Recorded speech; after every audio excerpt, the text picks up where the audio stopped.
मणिपुर में पुणी तेजिला अशांत निया 6 जन निखोज को मृतदेह मिली पारी बढ़ी हिंसा राज्यर 5टी जिले में कर्फ्यू लागू करा सहित इंटरनेट सेवा को बंद कर शनिवार 3 जन मंत्री और 6 जन विधायकों घर उपर आक्रमण करथिले उपद्रवकारी। एपरिक मुख्यमंत्री एन बीरेन सिंह पैतृक संपत्ति उपद्रवकारी नियारू बाद पड़िनी। परिस्थिति अणायत्त हेबारु राज्य सरकार आफ्स्पा प्रत्याहार पुनर्विचार करने को केन्द्र को अनुरोध करिसेंती। वर्तमान केवल 6टी पुलिस थाना अंचल में आफ्स्पा लागू रही। सेपटे केन्द्र गृह मंत्रालय कड़ा कार्यानुष्ठान पर निर्देश जारी करिछि। प्रेस विज्ञप्ति अनुसार मणिपुर में श्रृंखला और शांति फेराई आने आवश्यक पदक्षेप नेबापై गृह मंत्रालय सुरक्षा बाहिनी को निर्देश देछि। प्रेस विज्ञप्ति रे यह कहुଯାଇଛି जे जदि किछि दिन हेबो मणिपुर रे हिंसा तीव्र होइछि संघर्ष में उभय संप्रदायर सशस्त्र उपद्रवकारी माने हिंसाकांड घटाई देखा जो दुर्भाग्यवशतः लोकों जीवन जाइछि साधारण व्यवस्था रे बाधा सृष्टि करिछि। हिंसा तथा विभ्रांतिकर कार्यकलाप लिप्त रहिबा को चेष्टा करुवा व्यक्ति विरोध में कड़ा कार्यानुष्ठान ग्रहण करा बोली गृह मंत्रालय कहिछि। प्रभावशाली जांच पाई गुरुत्वपूर्ण मामला एनआईए को हस्तांतर करा जाइछि। हिंसाग्रस्त जिरीबाम जिले में कुकी विद्रोही माने 8 मासर शिशु समेत 3 जन महिला और 3 जन शिशुंकर हत्या करबा परे अशांति आहुरी बढ़ी जाइछि। गत मे मासरू कुकी मैतेई संप्रदाय मध्य गंडगोल जोगु मणिपुर में हिंसा लगी रही। एथिरे 250 रु अधिक जनकर मृत्यु हेलानी। बासच्युत हेलानी 60,000 लोके। कोलकाता ब्यूरो हेड प्रमोद महांती आम सहित फोन लाइन जोड़ी होती। प्रमोद, मणिपुर रे स्थिति सुधुरु नहीं बरं आहुरी बिगिड़बारे लगी। 6 जनकर जो भाव में मृतदेह मिली हिंसा आहुरी बढ़ी कौन स्थिति सेठारे वर्तमान?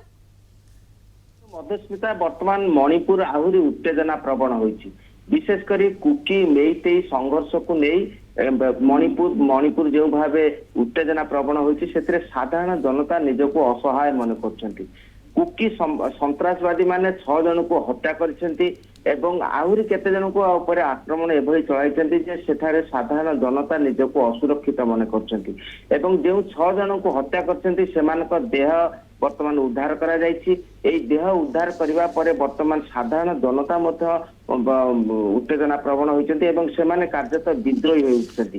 कारण एई हत्याकार जो माने हत्या करछन्ति सेई हत्याकार को शास्ति देबा एवं न्याय विचार दाबी रे मणिपुर 2 जन मंत्री एवं 3 जन विधायकों घर उपर मेईतेई संप्रदाय चढ़ाऊ करछन्ति।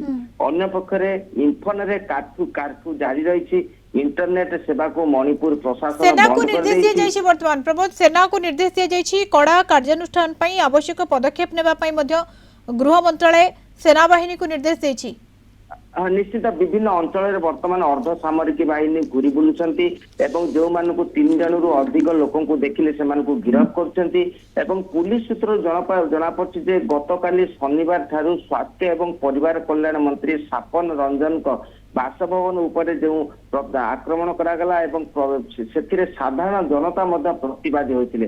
या सहित उपभोक्ता विषयक मंत्री सुनीन्द्र सिंह को ऊपर मध्य आक्रमण करा जाइछि। मुख्यमंत्री एन बीरेन्द्र सिंह निकट में प्रतिवादी माने सेमाने दाबी करछन्ति जे 24 घंटा मध्य जदि हत्याकारी को धरा न जाए ताले परिस्थिति अणायत हेबो एवं अन्य पक्षरे विधायक निशिकांत संवादपत्र उपर आक्रमण करा जाइछि एवं अर्धसामरिक बाहिनी मुतयन होइतिले सुद्धा एही परिस्थिति को मुकाबिला करबा वर्तमान संभवपर होई नाही। केतेक गुरुत्वपूर्ण अंचल में संप्रति कर्फ्यू जारी रही। इम्फाल जिलापाल किरण कुमार कहते जे आहुरी 2 दिन इंटरनेट सेवा बंद रहिबो। परिस्थिति को शांत करने चेष्टा करा जाउछि। उत्तेजनामूलक परिस्थिति रही जो माने भी एभली कार्यकलाप विभ्रांतिकर कार्यकलाप लिप्त रहिबा को चेष्टा करुछंती सेमानक विरोध में कड़ा कार्यानुष्ठान ग्रहण करा जिवो एकथा गृह मंत्रालय कहिछि एवं ये गुरुत्वपूर्ण मामला एनआईए को हस्तांतर करा जाइछि। सेना को निर्देश दिया जाइछि उपयुक्त पदक्षेप नेबा पई। धन्यवाद प्रमोद सूचना पई।